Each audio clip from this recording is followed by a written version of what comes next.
Getting ready to get started. Let me let Anita go. Cool. So today, Tyrell is just us. Today we're reading The Fall of Freddie the Leaf. And I'm low-key excited because it's Friday, which means I will be stepping away from social media for the weekend. And why is that exciting? Because I already have my plans, right? So Tyrell, you'll be able to appreciate this. I interviewed Major General McNeil and Dr. Kazan. Dr. Kazan's interview was 3.5 hours. So I have 3.5 hours of Dr. Jabril Kazan talking about everything that you could possibly imagine in life that I'm trying to somehow construct into like a linear story, or maybe it's just going to be a lot of short stories. I don't know. But I mean, I watched the first 30 minutes of it kind of thinking I could clean up some pieces. And he goes from his parents going to A&T to the time he saw Martin Luther King when he was a kid, to his dad was in World War II and was sent to India with Gandhi. So it's just like, what? It's dope. Like, I'm really excited about it, but at the same time, it's like, it's low-key scary because I'm like, how can I possibly turn this into something that is like something and not a stream of consciousness from an 80-something-year-old American hero, you know? And then Major General McNeil, his interviews like maybe an hour and a half. So I'm going to be building those into something. And that's what I'm doing this weekend. So I'm pretty excited. I've cleaned my house like 10 times, so that's done. So, but anyway, let's get into The Fall of Freddie the Leaf. Backstory, Dr. Buscaglia was a psychiatrist, and he made this story. It's The Fall of Freddie the Leaf, the story of life for all ages. I'm not going to show you the pages because like this is actually a book I wanted to do a lot with. So I have like marked it a whole lot. So it's not really like much to see. And it's just kind of pictures of leaves anyway. But I'm really excited to read it to you because when I was a little kid, my mom read this to me and then she would read it to me anytime anyone passed away. So it's always been a special book. I give this book away to people all the time. And let's get into it. All right. Wow.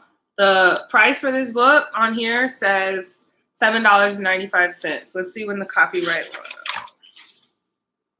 1982. Imagine an $8 hardcover book now.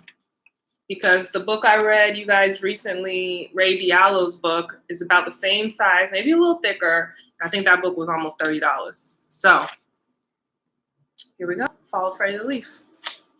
A story of life for all ages.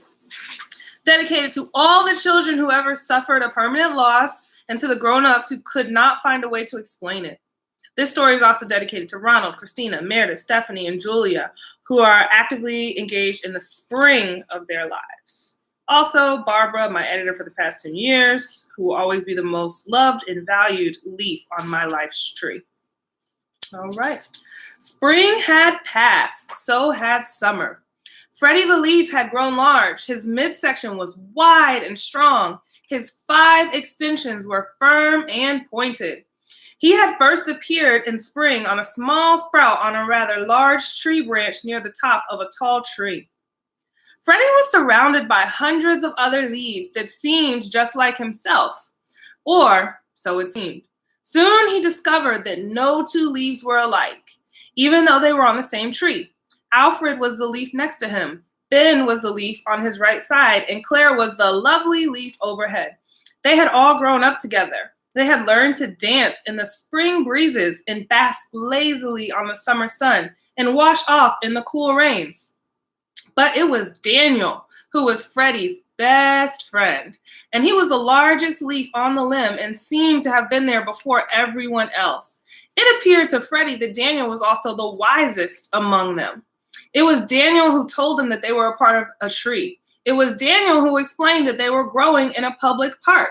It was Daniel who told them that the tree had strong roots which were hidden under the ground below. He explained about the birds who came to sit on their branches and sing morning songs. He explained about the sun, the moon, the stars, the seasons. Freddie loved being a leaf. He loved his branch, his light leafy friends, his place high in the sky, the wind that jostled him about, the sun rays that warmed him, the moon that covered him with soft white shadows. Summer had been especially nice. The long hot days felt good, and the warm nights were peaceful and dreamy.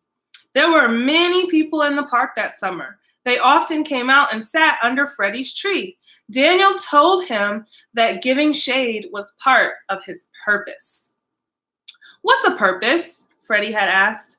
A reason for being, Daniel had answered. To make things more pleasant for others is a reason for being. To make shade for old people to come to escape the heat of their homes is a reason for being. To provide a cool place for children to come out and play. To fan our leaves on the picnickers who came to eat on checkered blankets. These are all reasons for being. Freddie especially liked the old people. They sat so quietly on the grass and hardly ever moved. They talked in whispers of times past. The children were fun too, even though sometimes they tore holes in the bark of the tree or carved their names into it. Still, it was fun to watch them move so fast and laugh so much. But Freddie's summer soon passed. It vanished on an October night. He had never felt so cold. All the leaves shivered with the cold. They were coated with a thin layer of white, which quickly melted and left them dew-drenched and sparkling in the morning sun. Again, it was Daniel who explained that they had experienced their first frost, the sign that the fall and the winter would soon come. Almost at once, the whole tree, in fact, the whole park was transformed into a blaze of color. There was hardly a green leaf left. Alfred turned a deep yellow. Ben had become a burnt orange. Claire had become a blazing red. Daniel a deep purple, and Freddie was red and gold and blue. How beautiful they all looked. Freddie and his friends had made their tree a rainbow. Why did we all turn different colors, Freddie asked, when we're on the same tree? Each of us is different. We've had different experiences. We've faced the sun differently. We've cast shade differently. Why should we not have different colors? Daniel said matter-of-factly.